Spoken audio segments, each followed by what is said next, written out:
DJ Event Planner will change the way you manage and run your business. Streamline all of your procedures and software into one easy-to-manage system. DJ Event Planner, the ultimate online planning tool.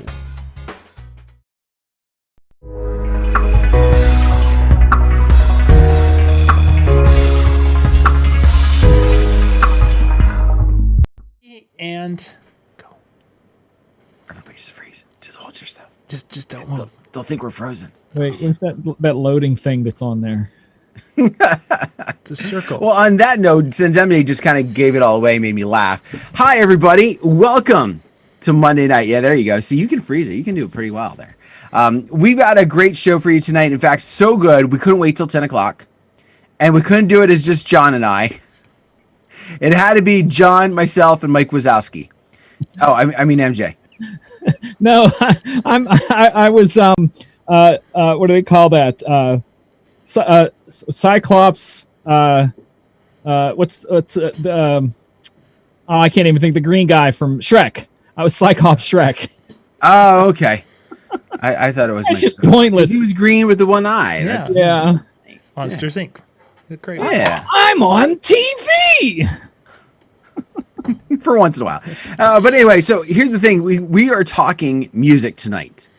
And John's got one kind of point of view. I've got another. And MJ has his own no matter what we were talking about. So we are going to have some fun tonight. And we want you to join in with us as well in the chat room. That's why we're bringing it to you. YouTube, we are on Facebook too, right? We're on Facebook. We're on YouTube. We're just almost everywhere.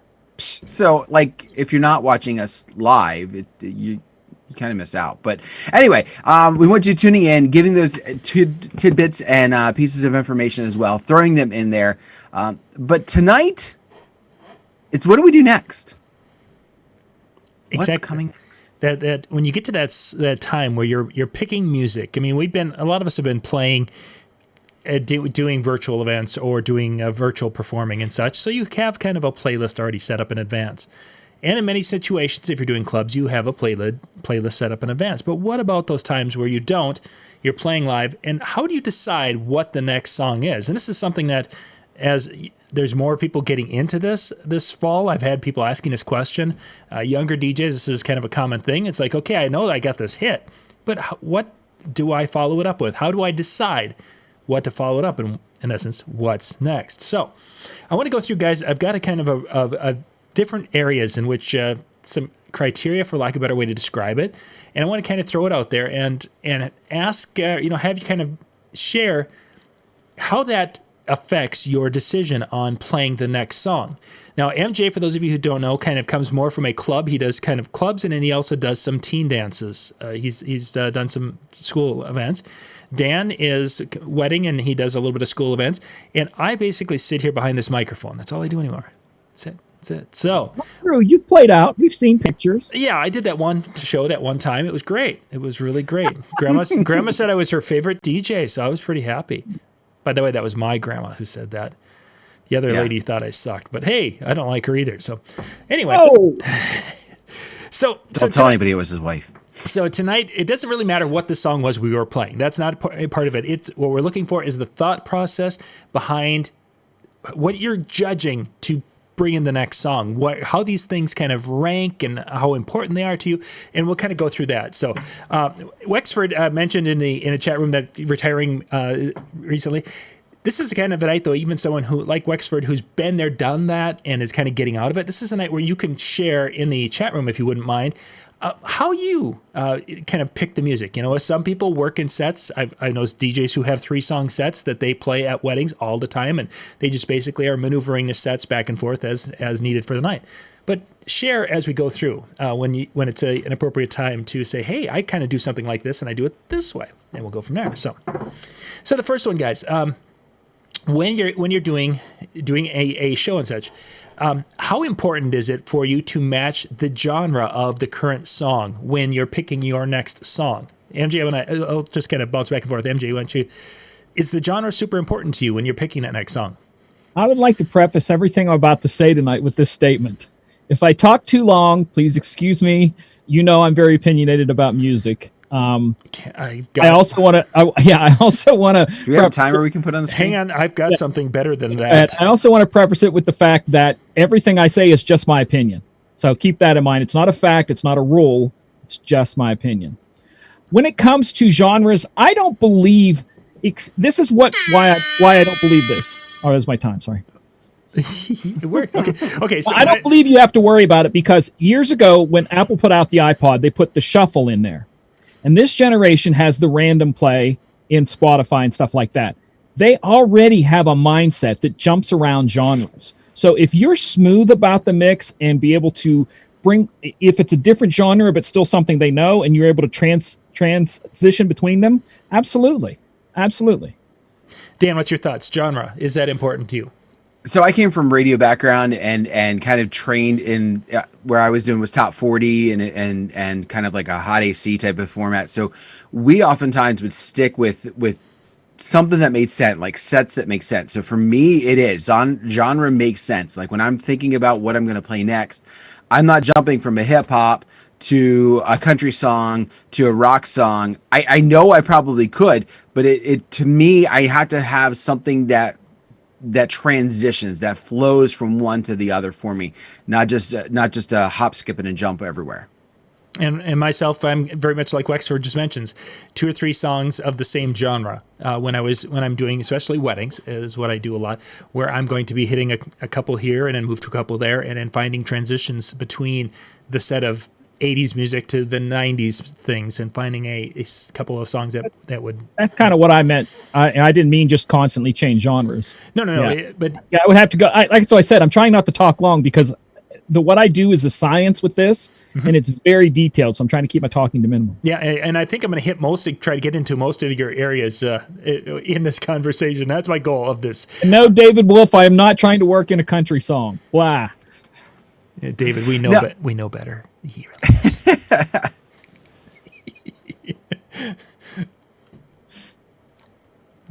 I think it's one of the things also where the sets make sense in a lot of aspects, the 2 to 3 sets, because from a programming standpoint, I remember talking with a guy when I first started getting into like bar and club style mixing. The idea was that you want to rotate your dance floor. All right. So at a wedding, you don't necessarily want to rotate everybody, but you don't want to make sure you're leaving anybody out. So if you're stuck in one genre for 5, 6, 7, 8 songs, unless you're quick mixing, you're there for a chunk of time.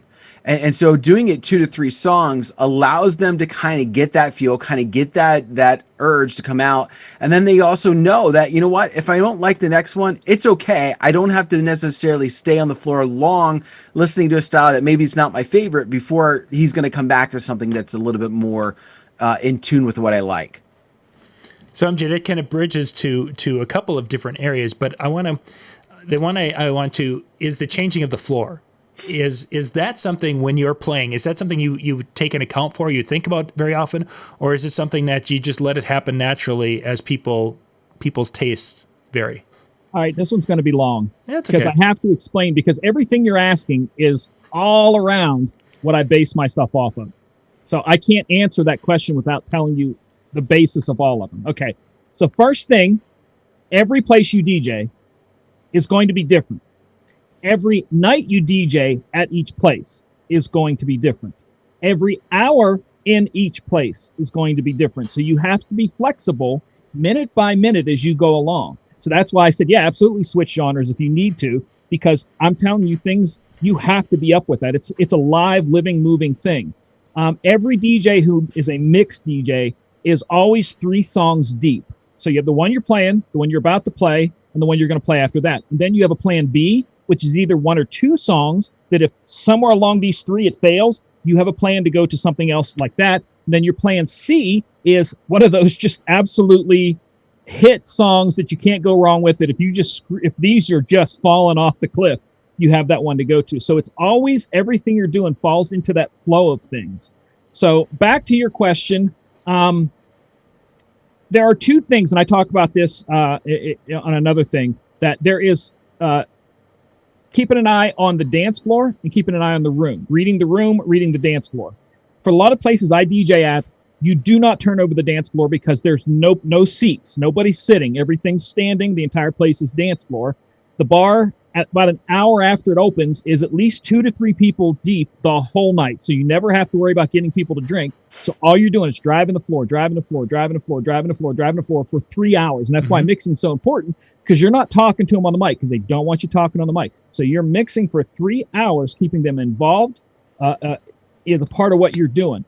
But if you take a step back from that, about looking at the room, those are the ones that have the seats and the stuff that you do need to think about bringing them in and out, because that keeps things fresh and keeps them buying money, because those places usually the bar isn't stacked 2 or 3 people deep. That's the one you do need to turn over. So I think there are 2 different ways to read, again, depending on where you're at. 10 o'clock at night, you may be DJing the room. 11 o'clock at night, you may be DJing the floor. 1 o'clock, back to the room. You know, it's that's why I say that it's tough to answer these, because it is a living thing that's changing. And I really think a good DJ can observe that as it changes and work with every piece of it as it goes along. Sorry, I talked too long. No, that's good. That's You're good. Fine. Yeah, that's why having that perspective is so important for tonight's discussion. So let's kind of jump back into the actual songs and such. We talked a little bit about genre being important. The concept of the tempo or BPM of the song, pitch or key, how much does that play into the selection of your next track? And especially, MJ, you were mentioning the set. Obviously you've got a set for however based on that, and then your plan B song. How do those differ or vary or change in regard to the tempo and such? Usually the way I do the search is when I'm in my mindset, I'm looking at BPM first, and BPM usually then follows by key range, but it is not a rule for me, key range, but because the way virtual does it, it'll show me the key difference.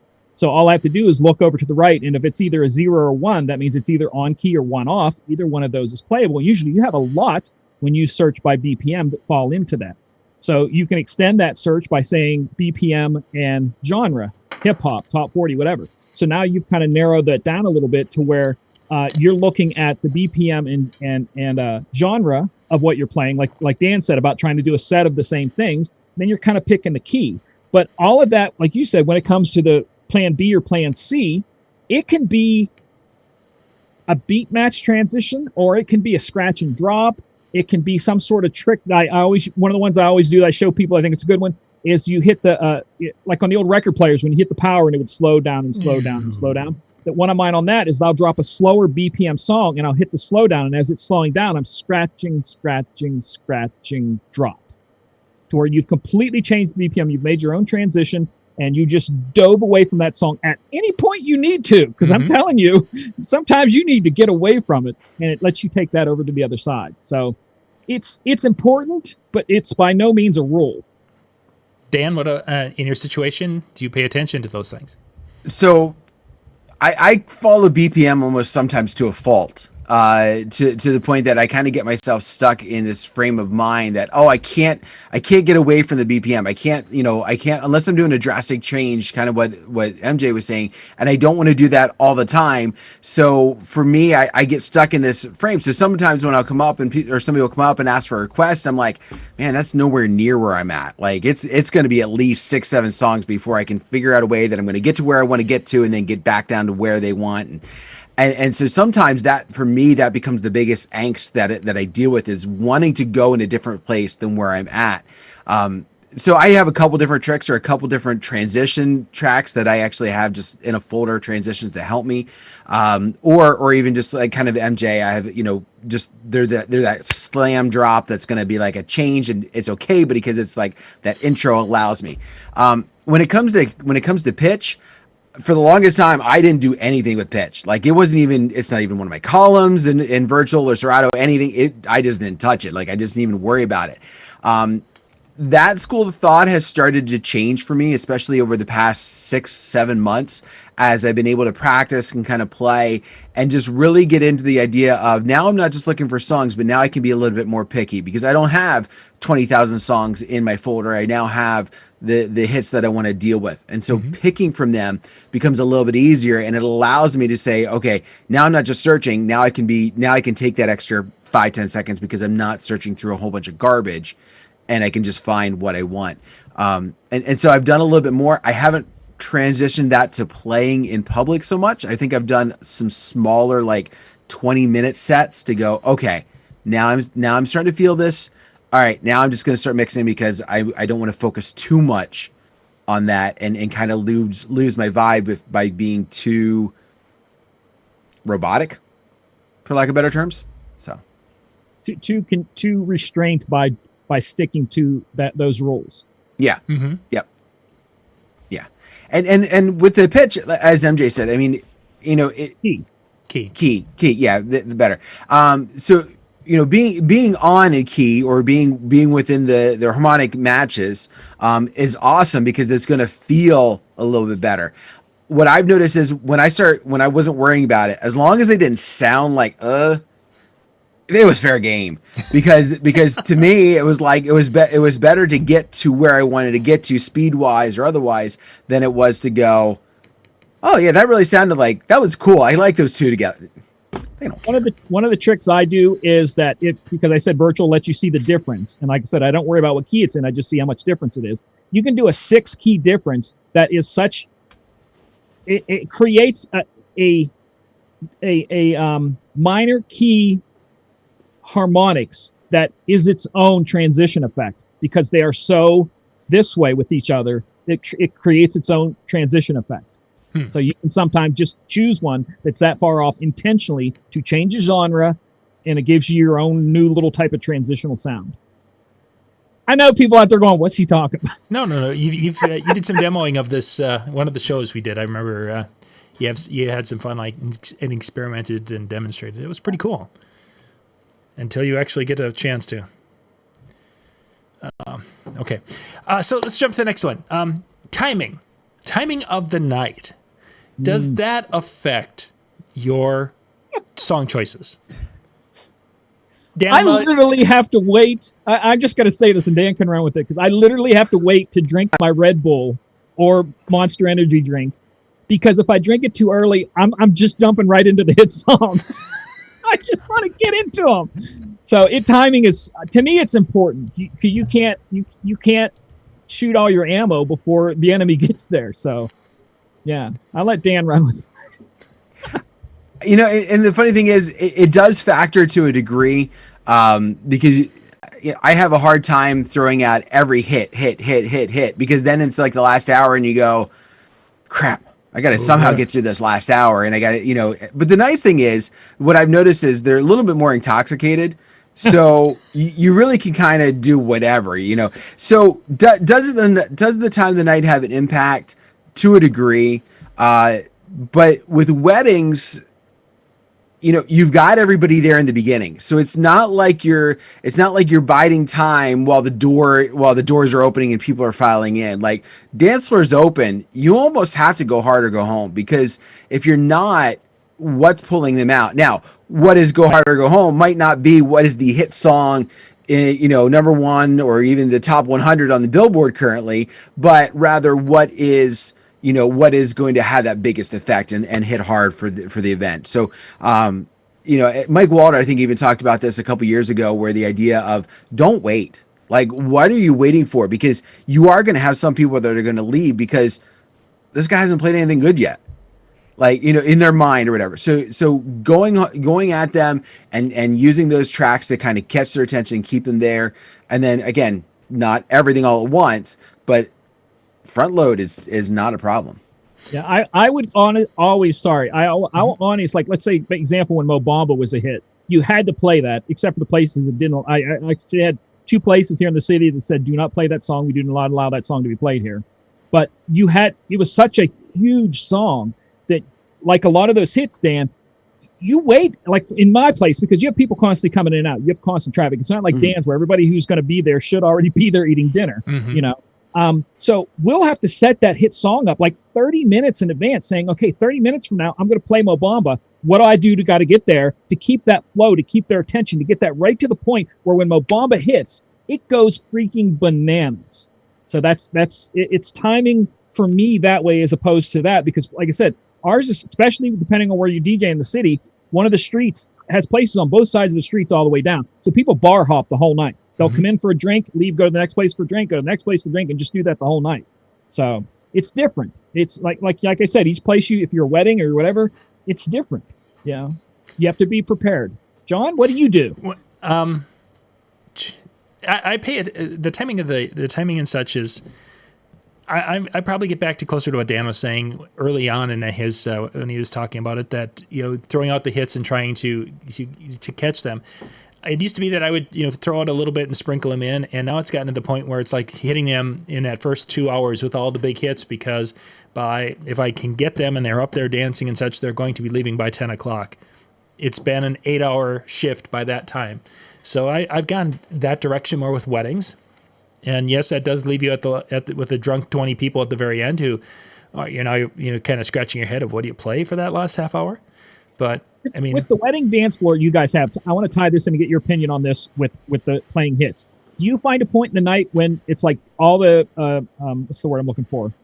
All the things you have to do, the first dance, etc., are done, that you have like a 0 to 100 mile an hour point where you just got to like the hammer gets dropped? Is that something part of your world where it's not a build up, it's not a feeling, a movement, it's a firecracker, let's go sort of thing? I like to have my time of the night kind of one goes into the other. So I don't have that.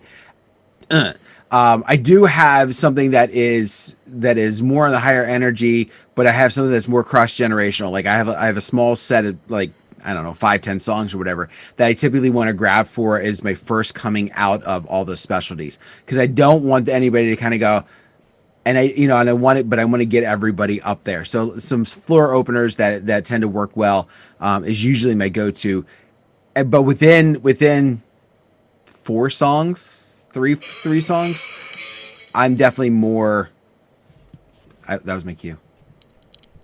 I was just, you were saying to start things off with a bang, so that's what I wanted to. I'd play that. Oh, sorry. MJ's the new drinking song. Oh, is it? Sorry. Anytime the M word is done or the HL word. Sorry, I wasn't supposed to play that quickly, but it loaded. It was playing. It's like, I was going to shut my mic off and I didn't do it. Sorry. I think Philly mentions a great thing that kind of flows into this talk of what we're talking about, kind of time of the night. Do you guys believe in playing a set of 5 to 6 bangers, then breaking up with a different tempo, so as not to tire people out? My personal philosophy is, I don't care. I want them dripping with sweat. I want them tired out. I want them to keep going. Yeah, I'm going to drop in a slow song, but it's not so much because I want to give them a break as much as I want to give those people who are not going to get out of their seats for anything other than a slow song a chance to get up and join in. I get the whole not tiring them out, but in the same respect, I'd rather them leave tired than to leave bored. Yep.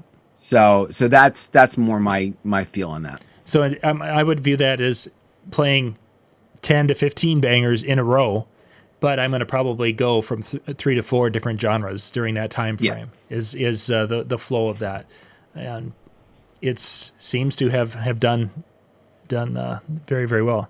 I just got a headache. Now I will say different tempo, maybe not so much, but definitely the different genre that we talked about would be how I would change it up.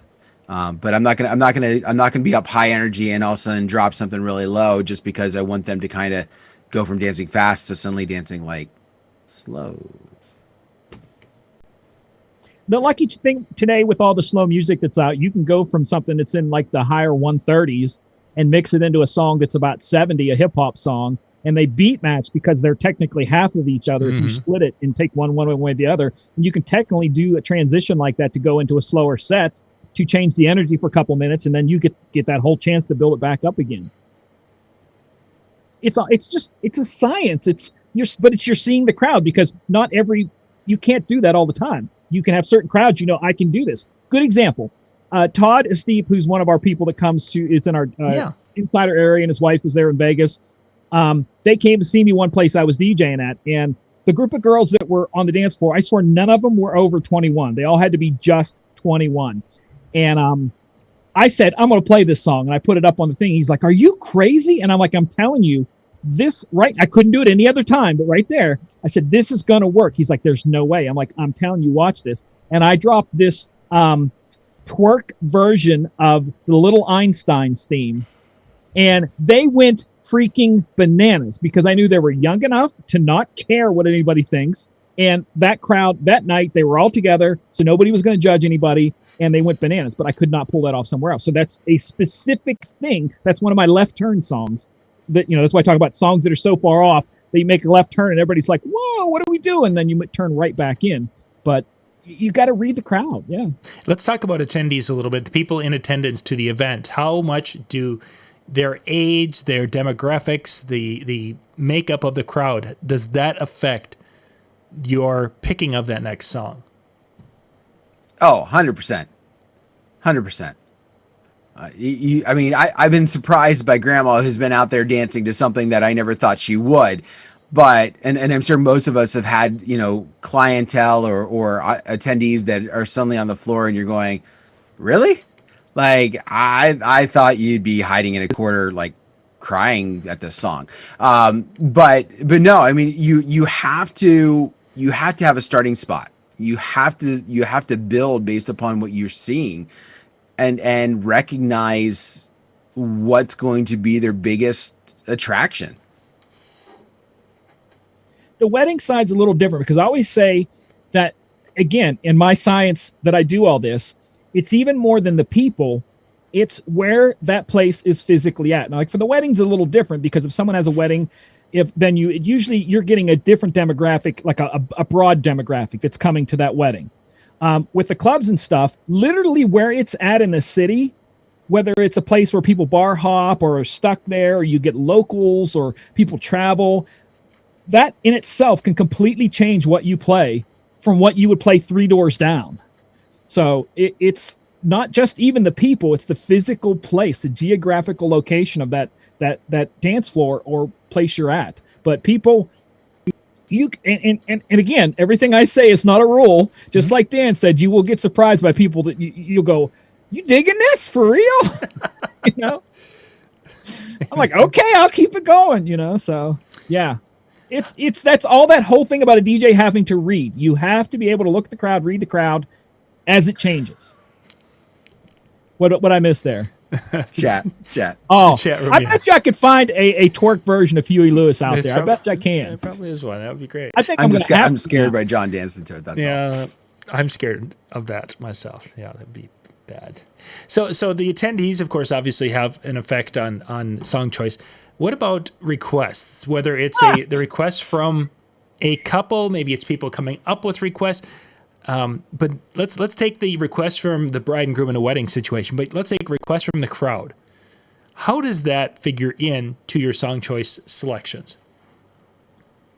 I'm gonna start off and then let Dan run with this. My opinion is also depends again where you're at and what you're doing. That's a big deciding factor for me, Dan. Oh, that was it. That's all you're gonna say. Okay. Well, I'll probably say something more, but I think you can make that a little bit more eloquent than I, because it's there again. To me, there's no rule to that, because at some places I'm going to be like, screw you, I'm the DJ. And there's places that people will ask for stuff and bug me for stuff that I don't want to play, that I'll literally play the opposite and stand there and look at them because they know I'm playing something to tick them off, and I watch them leave. And then as soon as they walk out the door, I'll play the song as they're walking away to tick them off. You understand, in my business, I was talking about this a couple weeks ago when we had our questionnaire night, and Howie asked, one of the questions I asked, well, what are the best and worst things about being a DJ? And myself and the other person that was there are club DJs, and we both said the people are the worst thing, because they are not on their best behavior. They are self-absorbed. They think everything's about them, and they're drunk to the point they can't tell what they're doing. So in the clubs, it's a little different than the wedding. I think in the wedding, Dan, expand upon this, you are paid to play songs. Yeah, but you know what the funny thing is? I have sometimes the same philosophy. Somebody's coming up and asking for something, and I'm just not vibing it, for whatever reason. It drives me nuts. And a lot of times I'm like, it's not danceable. Luke Combs is, has a lot of great songs, and MJ, you're gonna like who? What? I have remixes. Come on. Okay, there we go. Fair enough. Because I found a really good remix of I. No, not Luke Combs. I'm sorry. Luke Combs has some danceable stuff, but like Chris Stapleton and stuff, and they're asking for it. And I'm like, it's just not danceable. Like you want to ask this during cocktail, you want to ask this during dinner. I've got some tracks I'm going to throw in. You want to ask this during open dancing, and I'm going to go. I have a dancey version of I Hope by I don't know the girl's name, country singer. It was on the charts forever. Yep. Yeah, and I have a dancey version of that because it's they may ask for it, and that gives me an option to play something that's not a slow dance.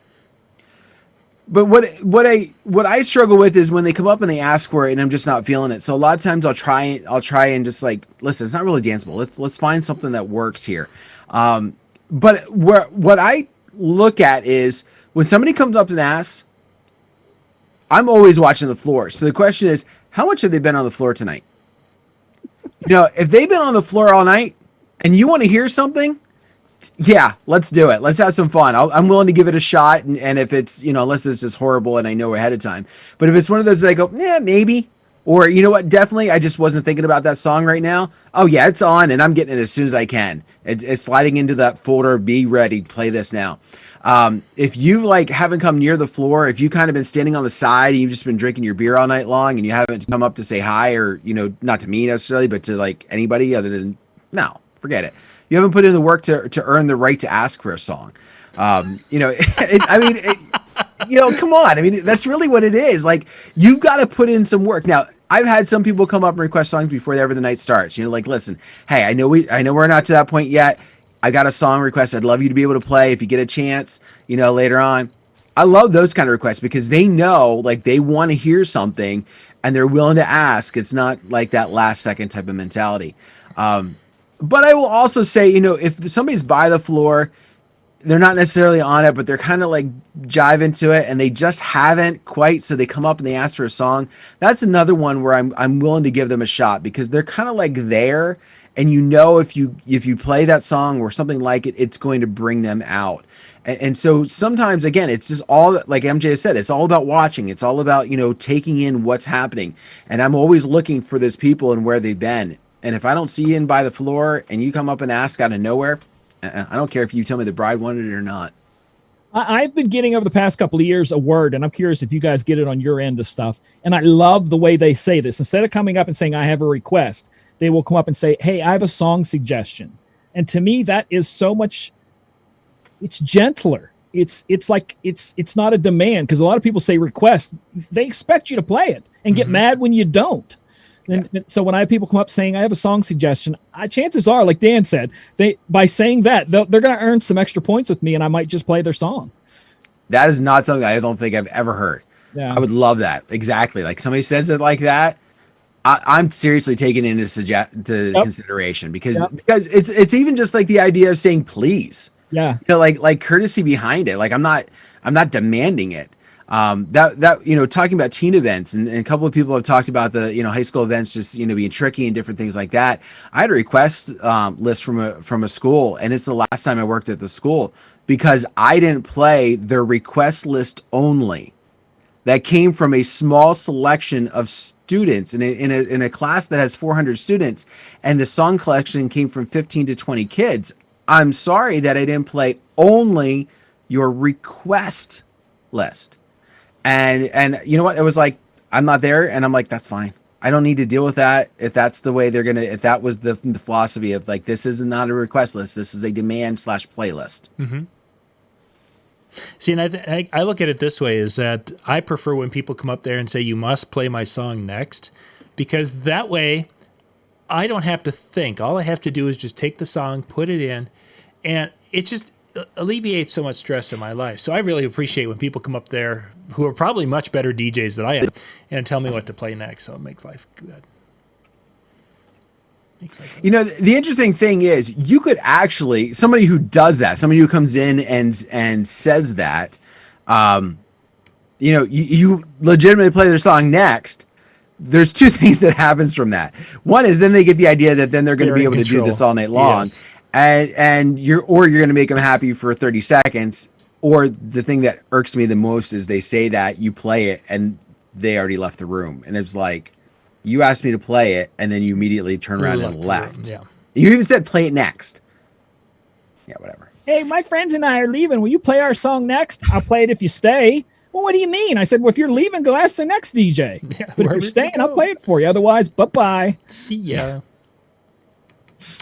Let's see. I've got 3 more little areas here. Let's see. We came out of requests, so let's talk about important people at the event. Now, this Sorry. could be in the bar situation. It could be the manager of the bar or the club. It could be the head bartender. It could be some of the waitresses that would be considered, that they've got their musical style. Does that fit into that? Or obviously at a wedding, you've got the family, the wedding party and family. How much does that their musical taste fit into your selection? MJ, I'll have you start there with the club side. This is what I tell young DJs. You're going to be playing more towards the manager and the owner than you ever thought you ever would. There are places I've DJ'd at where the place was literally packed, line out the door. I say to the owner at the end of the night, I said, it was a good night. He's like, I don't know. I haven't seen the take yet. I'm like, oh, okay. And then he'll come back and go, the people that were here, packed house, line out the door, just weren't buying enough. So we're going to change the format of music. See if we can get people in here who'll buy some more drinks. So they don't think of it as a style, a place, a groove that you're getting into, a vibe. None of that matters. All they care is how much money are we making. And so you have to find the ones that care about that, and you have to tilt to them. And there's other ones that are clueless and have a bartender in their ear and saying, hey, you should do this. And I'll look at them and I'll go, bartender so-and-so said that, didn't they? And they're like, how'd you know? I said, I've been doing this for 30 years. So I know when somebody said something that's out of your characteristic as the owner, he's like, you're right. Do whatever you want to do. So you have to learn to play these games, and you have to sometimes step back, let someone fail, because there's a place I was DJing at, got a new manager, wanted to change the music. I told him, I said, if you guys do this, this is going to happen. No way, no way. And I said, okay, I'm not saying I quit. My schedule's full. I can't be here for a while. You guys have to find somebody else. 2 months later, I get a call. Can you come back? We're going back to the old style. I'm like, yeah, we can talk about this. I watched them fail. So you got to step back, and because it's their place. So it's their choice of what they want to do. So you have to play the chess game with them to the best of your ability. Another place I DJ'd at, they told this one DJ, we hate him, we don't like him. And so we told him, I said, do not stress over this. I said, trust me, it will change.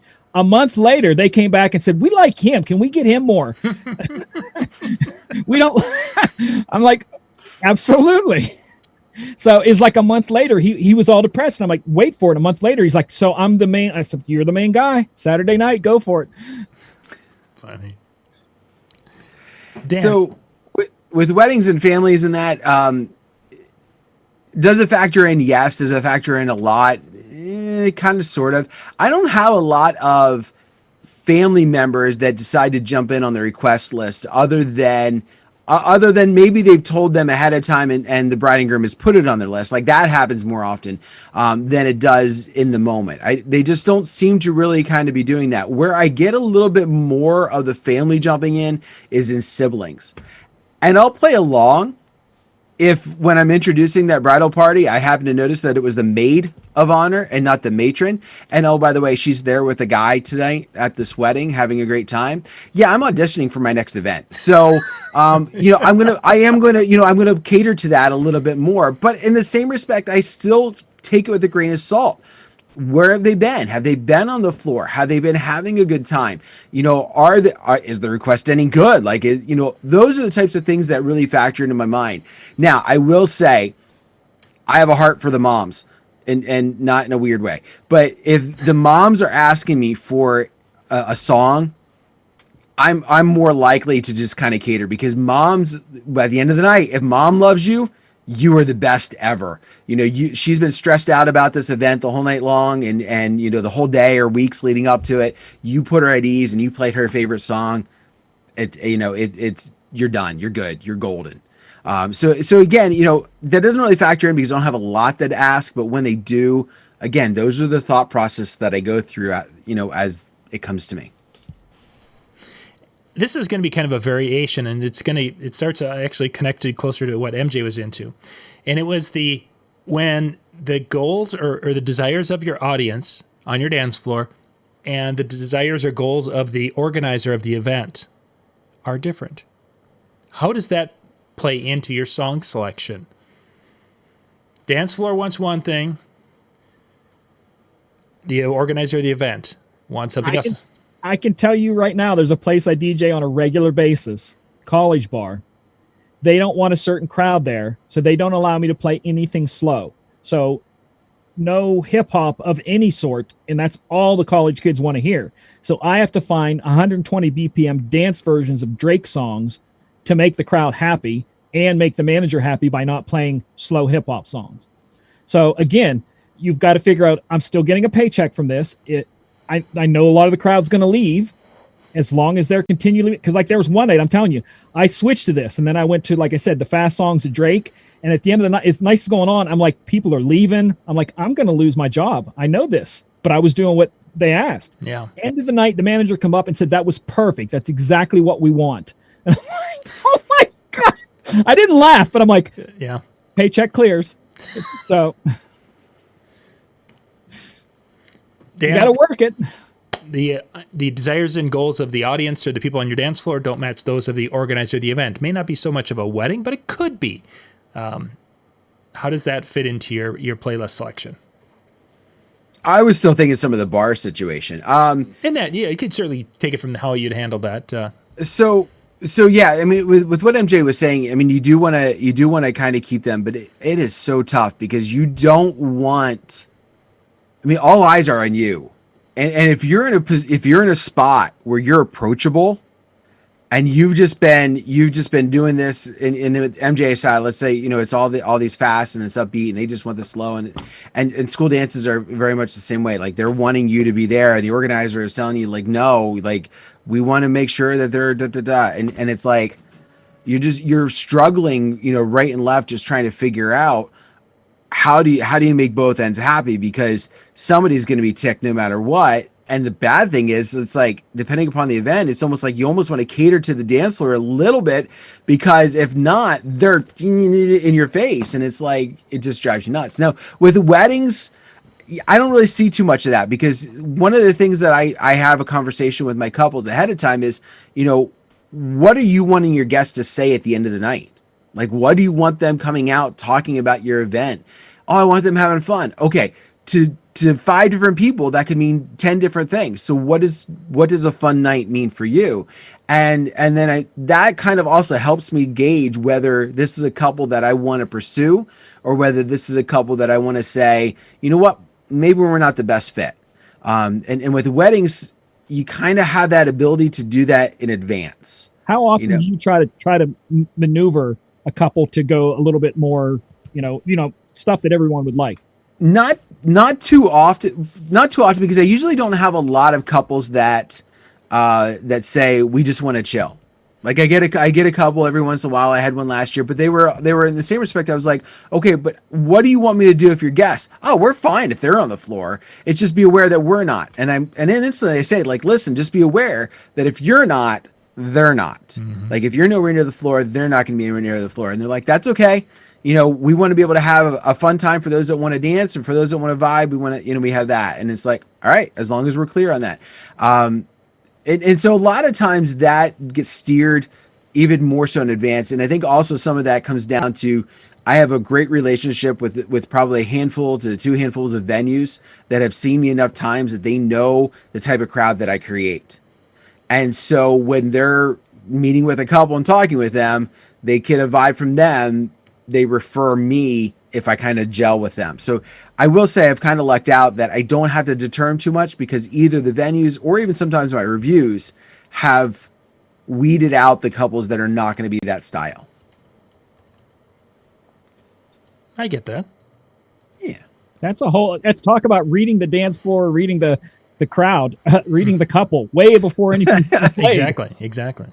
Yeah. And you have to ask those questions, because you want to know what the expectation is, because if you don't, you're setting yourself up for failure.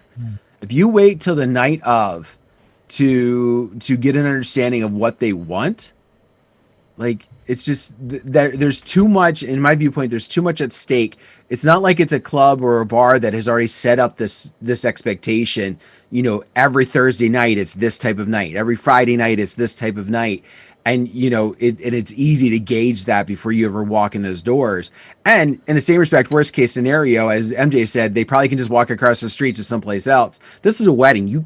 They're not walking across the street to the other wedding. Yeah. So you need to kind of have that set up and figure it out in advance. Excellent. We've got one more. Before we get to that, I want to give you guys a heads up. Now, next week, we're going to be starting a new kind of a show segment, what have you, on DJNTV. We're going to be, I think if this works, Dan, I think we're going to kind of stick at this 9 o'clock hour for you, if that works for you. And then at 10 o'clock Eastern on Monday nights, we're going to have Hanging Out with Howie, Howie Darkstar. He's going to be doing segments in the chill room, which we were doing that in December. But on Monday night, Howie's going to have a topic, and it'll be at 10 o'clock Eastern. He'll be recording about a 20-minute segment of that with the topic, and you can come in there and share and listen to other DJs and have some fun hanging out as part of our chill room night. After the show tonight, you can go out to the chill room, and I just put the link in the comments area.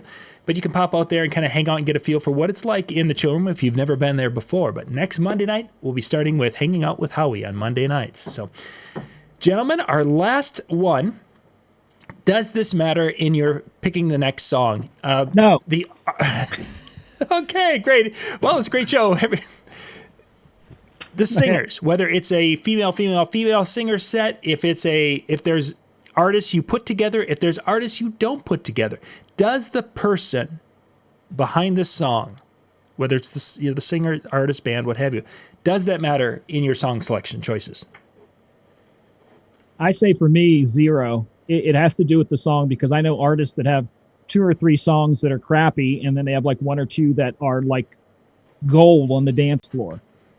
So it's more about the song. You know, like I said, look how many songs Prince put out, and how many can you actually play? Right. Yeah. You know?